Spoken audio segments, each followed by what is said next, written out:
Your Majesty, the King of Bhutan,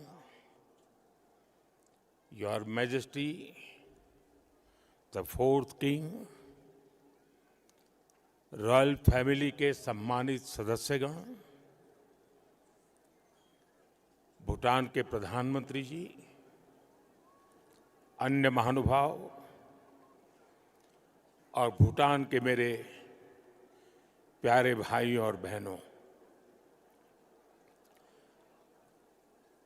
कुजुजांग पोला,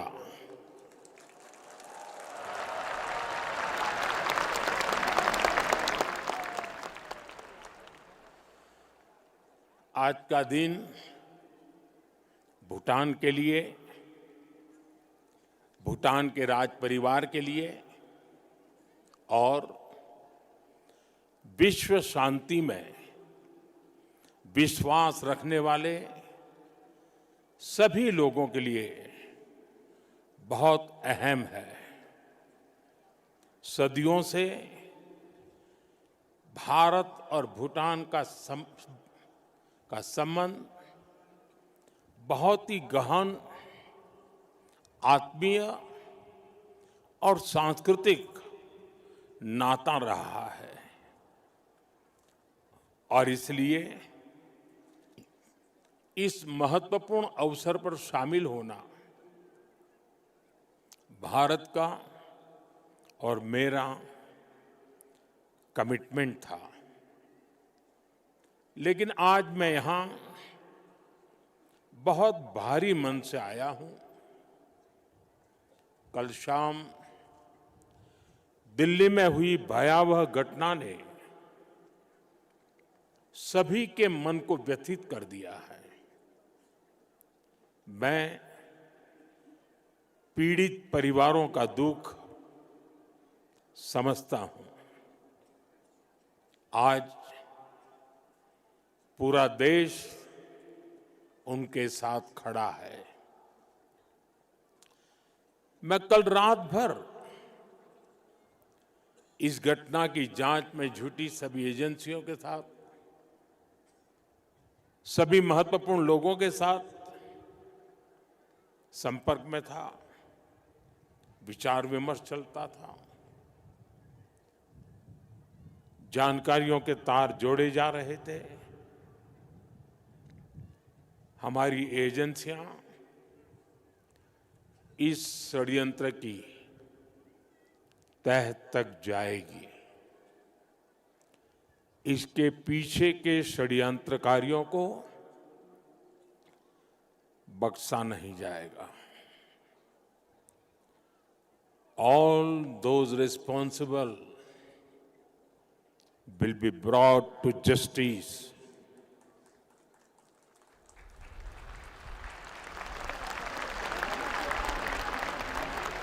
साथियों, आज यहां एक तरफ गुरु पद्म संभव के आशीर्वाद के साथ ग्लोबल पीस प्रेयर फेस्टिवल का आयोजन हो रहा है। दूसरी ओर भगवान बुद्ध के पिपरहवा अवशेषों के दर्शन हो रहे हैं और इनके सबके साथ हम सब his majesty the fourth king के 70वें जन्मदिन समारोह का साक्षी बन रहे हैं। ये आयोजन इतने सारे लोगों की गरिमामय उपस्थिति, इसमें भारत और भूटान के रिश्तों की मजबूती नजर आती है। साथियों, भारत में हमारे पुरखों की प्रेरणा है वसुधैव कुटुंबकम, यानी पूरा विश्व एक परिवार है। हम कहते हैं सर्वे भवन्तु सुखिनः, यानी इस धरती पर सभी सुखी रहें, हम कहते हैं द्यो शांति ही अंतरिक्षम शांति ही पृथ्वी शांति ही आपः शांति ही औषधय शांति ही, अर्थात संपूर्ण ब्रह्मांड, आकाश, अंतरिक्ष, पृथ्वी, जल, औषधियां, वनस्पतियां और सभी जीवित प्राणियों में शांति व्याप्त हो। अपनी इन्हीं भावनाओं के साथ भारत भी आज भूटान के इस ग्लोबल पीस प्रेयर फेस्टिवल में शामिल हुआ है। आज दुनिया भर से आए संत एक साथ विश्व शांति की प्रार्थना कर रहे हैं और उसमें 140 करोड़ भारतीयों की प्रार्थनाएं भी शामिल है। वैसे यहां बहुत लोगों को पता नहीं होगा, वडनगर, जहां मेरा जन्म हुआ, बौद्ध परंपरा से जुड़ी एक पुण्य भूमि रही है और वाराणसी जो मेरी कर्मस्थली है वो भी बौद्ध श्रद्धा का शिखर स्थल है। इसलिए इस समारोह में आना विशेष है। मेरी प्रार्थना है कि शांति का ये दीप भूटान के, विश्व के हर घर को आलोकित करे।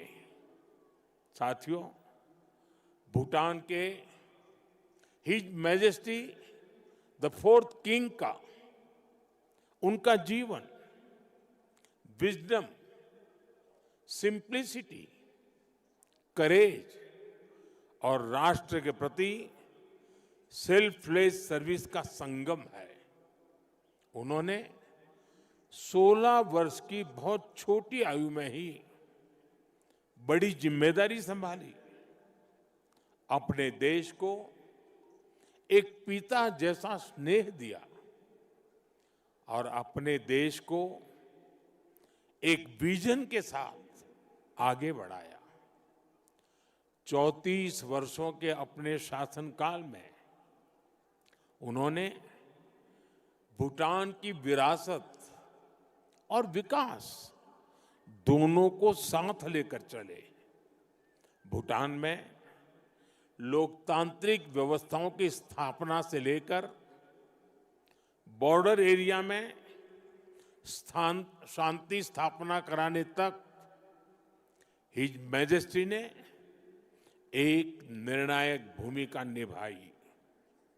आपने ग्रॉस नेशनल हैप्पीनेस का जो विचार दिया है वो आज पूरी दुनिया में ग्रोथ को डिफाइन करने का एक अहम पैरामीटर बन चुका है। आपने दिखाया है कि नेशन बिल्डिंग केवल जीडीपी से नहीं बल्कि मानवता की भलाई से होती है। साथियों, भारत और भूटान की फ्रेंडशिप को मजबूती देने में भी उनका बहुत बड़ा योगदान रहा है। आपने जो नींव रखी है उस पर हम दोनों देशों की मित्रता निरंतर फल फूल रही है।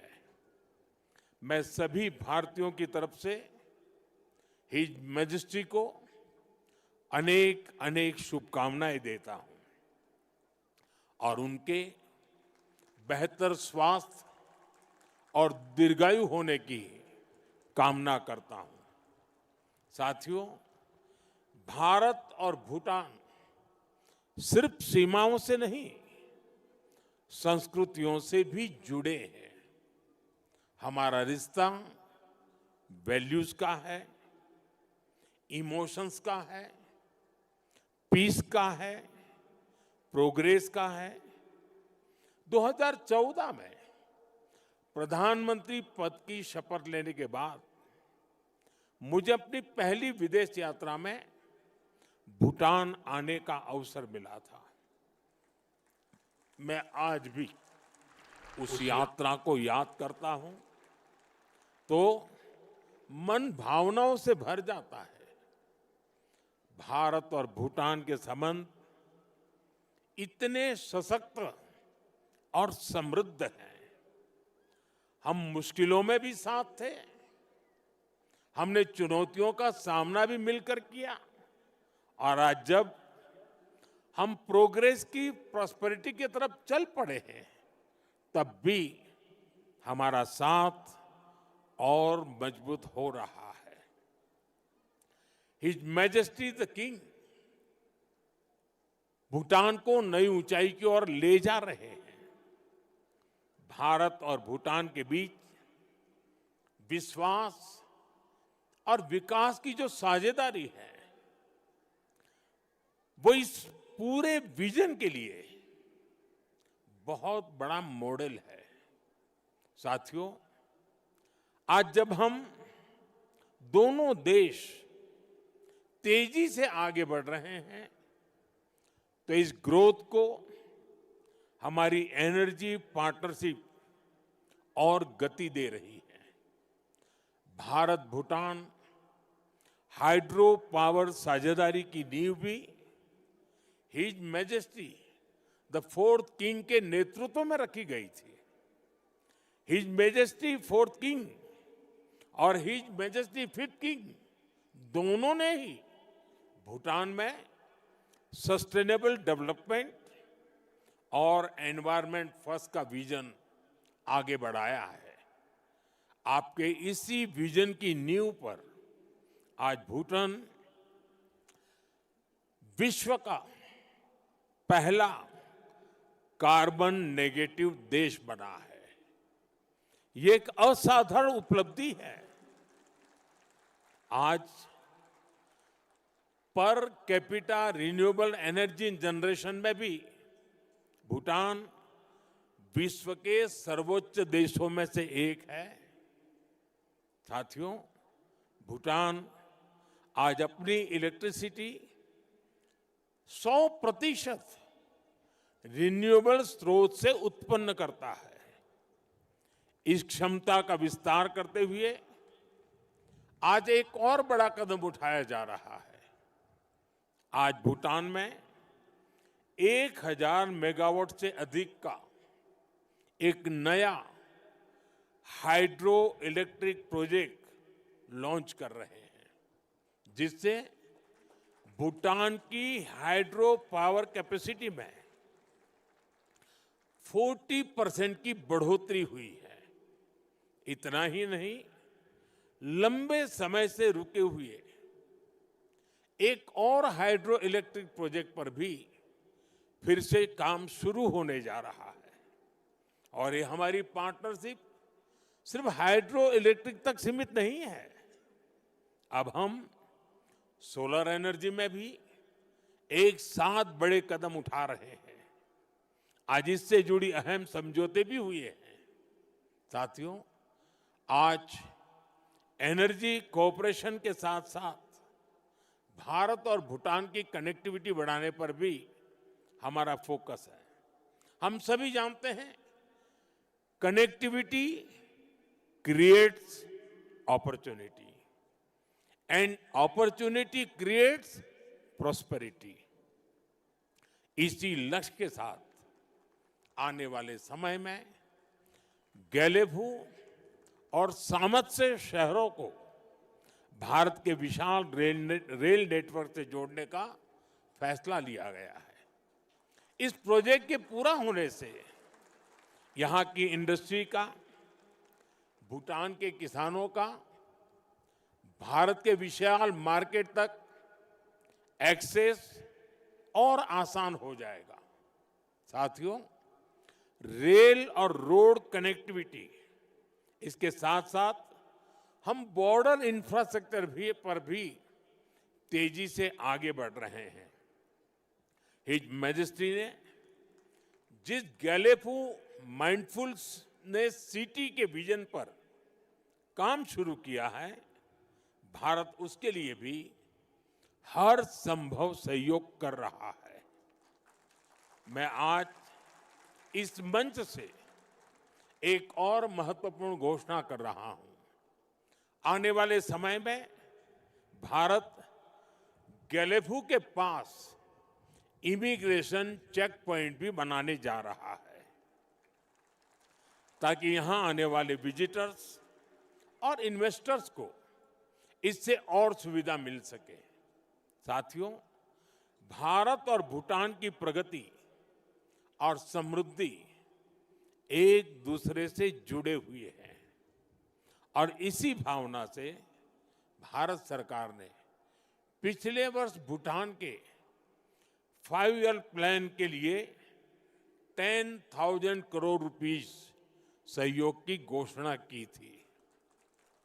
ये फंड रोड से लेकर एग्रीकल्चर तक, फाइनेंस से लेकर हेल्थ केयर तक, ऐसे हर सेक्टर में उपयोग हो रहा है, जिससे भूटान के नागरिकों की ईज ऑफ लिविंग बढ़ रही है। बीते समय में भारत ने ऐसे कई मेजर्स लिए हैं जिससे भूटान के लोगों को एसेंशियल आइटम्स की निरंतर सप्लाई मिलती रहे। और अब तो यहां यूपीआई पेमेंट्स की सुविधा का भी विस्तार हो रहा है। हम इस दिशा में भी काम कर रहे हैं कि भूटान के नागरिकों को भी भारत आने पर यूपीआई सुविधा मिले। साथियों, भारत और भूटान के बीच की इस मजबूत पार्टनरशिप का सबसे ज्यादा फायदा हमारे यूथ को हो रहा है। His majesty national service voluntary service और इनोवेशन को लेकर बेहतरीन काम कर रहे हैं और हिज मैजेस्टी का यूथ को एम्पावर करने का जो विजन है, उन्हें टेक एनेबल बनाने की जो सोच है, उससे भूटान का युवा बहुत बड़े लेवल पर इंस्पायर हो रहा है। Education, innovation, skill development, sports, space, culture, ऐसे अनेक सेक्टर्स पे भारत भूटान के युवाओं के बीच सहयोग बढ़ रहा है। आज हमारे युवा साथ मिलकर एक सैटेलाइट भी बना रहे हैं। भारत और भूटान दोनों के लिए यह बहुत महत्वपूर्ण अचीवमेंट है। साथियों, भारत और भूटान के संबंधों की एक बड़ी शक्ति हमारे लोगों के बीच का आत्मिक संबंध है। 2 महीने पहले भारत के राजगीर में रॉयल बोटानिस्ट टेम्पल का उद्घाटन हुआ है। अब इस प्रयास का भारत के अन्य हिस्सों में भी विस्तार हो रहा है। भूटान के लोगों की इच्छा थी कि वाराणसी में भूटानी टेम्पल और गेस्ट हाउस बने। इसके लिए भारत सरकार आवश्यक लैंड उपलब्ध करा रही है। इन टेम्पल्स के द्वारा अपने बहुमूल्य और ऐतिहासिक संबंधों को, सांस्कृतिक संबंधों को और सुदृढ़ बना रहे हैं। साथियों, मेरी कामना है भारत और भूटान पीस, प्रॉस्पेरिटी और शेयर्ड प्रोग्रेस के रास्ते पर ऐसे ही चलते रहे। भगवान बुद्ध और गुरु रिनपोछे का आशीर्वाद हम दोनों देशों पर बना रहे। आप सभी का फिर से बहुत बहुत आभार। धन्यवाद।